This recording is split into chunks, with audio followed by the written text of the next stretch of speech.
Welcome back, everyone. You may be stuck in a position where for some reason your Instagram reels are stuck at 0 views. Now, this can happen for a couple of different reasons.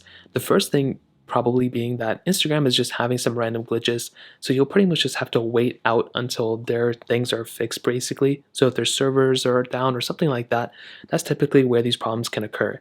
I will tell you though, if you're having issues and you're seeing that other people's Instagram reels are, at some views and yours are at 0, this could also mean that your reels are privated.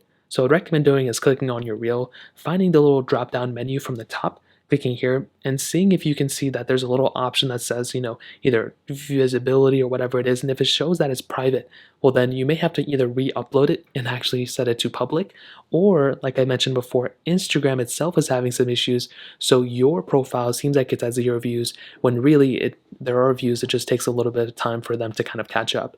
Now, if you just started your Instagram reels and you've pretty much have no followers or anything, well, then you probably have to go ahead and actually get views on it. So maybe they are stuck at 0 views and you have to go and kind of, showcase them to other people.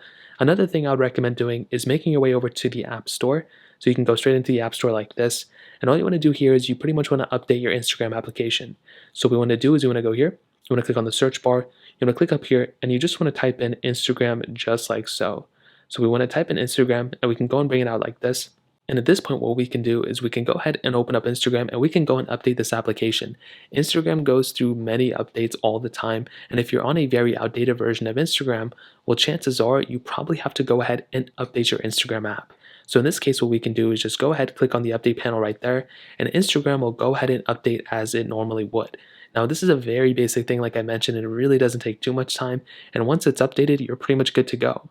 And once you make your way back into the Instagram app, you may be able to see that your reels are now starting to get views now. So those are pretty much a few ways to go ahead and fix this issue. If you have any other questions or anything, let me know in the comment section below. Hit the like button, that would mean so much, but definitely hit that subscribe button. More importantly than everything else, I love every single one of you guys. Hopefully I'll catch you guys in the next video. Peace out till then.